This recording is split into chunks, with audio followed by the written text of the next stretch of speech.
안녕하십니까, 알림이 황희두입니다. 어제는 정말 많은 분들이 충격을 받은 날이었습니다. 이재명 대표의 체포동의안 부결이 138표였기 때문인데요. 이후로 당연히 언론에선 기다렸단 듯이 가까스로 이런 식으로 보도하며 방탄의 치명상을 입었다, 이렇게 보도하고 있습니다. 너무 속이 훤히 들여다보이지 않습니까? 어쨌든 30여 표가 이탈했다는 게 굉장히 충격적인데, 저도 어제 이걸 보면서 글을 하나 남겼습니다. 엄청난 위기를 기회 삼아 자기 몸값 높이기에만 급급한 박지원류 정치인 지망생들, 그리고 당내 저격만 하면서 언론에 어필하는 정치인들, 더 이상 저런 사람들을 민주당이니까, 청년이니까 그냥 도와선 안 되겠다는 생각이 들었습니다. 그리고 제일 중요한 건 대통령실의 말처럼 2차, 3차 계속 체포동의안이 오면 이제 어떻게 할 거냐, 이런 문제까지 온 건데요. 한겨레에선 기다렸단 듯이 리더십이 치명상을 입었다, 당내 논란이 본격화될 것으로 보인다, 비명계 한 의원은 지도부 총사퇴도 주장했다,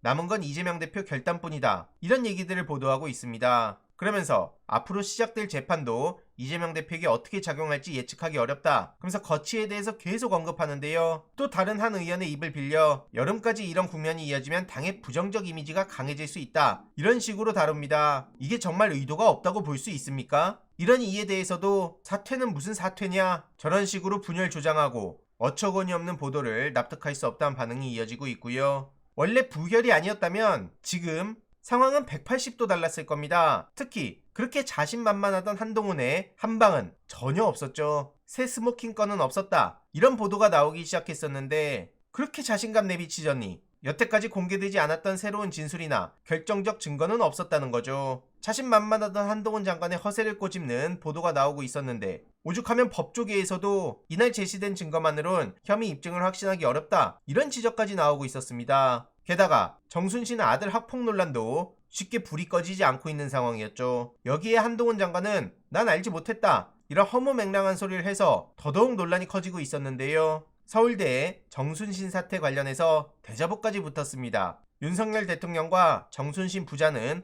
부끄러운 동문이다, 서울대에 이런 대자보가 붙은 건데요. 대통령으로서의 자격이 없다는 비판도 나왔고, 정순신 아들, 정순신, 윤석열, 이들의 행태를 보면 정말 부끄럽다는 얘기가 나온 겁니다. 그래서 이런 대자보가 붙은 거고요. 이해로도 곽상도, 김건희, 한동훈, 이들의 만행에 대해서도 서울대 학생회관에 대자보가 붙었다고 하죠. 바로 이런 내용인데요. 본인 당 대표도 쫓아내고 심지어 야당 이재명 대표를 끝내 숙청하려 하는데 선출되지 않은 권력, 검사의 독재를 더는 용납할 수 없다, 틀린 말 하나 있습니까? 실제로 윤석열 대통령과 한동훈 장관은 학폭보도 당시에 정순신과 함께 근무를 했는데 모르쇠 하는 게 말이 되냐, 이거죠. 이에 많은 시민들은 그래도 서울대에 제정신인 학생이 있구나, 특히 정순신 아들은 저런 인성을 가지고 서울대에서 철학을 전공한다? 완전 소시오패스 같은 느낌이다, 이런 비판의 목소리도 나왔고요. 원래는 이런 내용들이 최소한 며칠간은 도배가 됐을 겁니다. 그런데 어제 체포동의안 이후로 기자들도 기다렸던 듯이 보도를 쏟아내고 있어서 정말 속이 뒤집힌단 말밖에 안 나오고요. 정의당에서도 당당하게 찬성표를 던졌죠.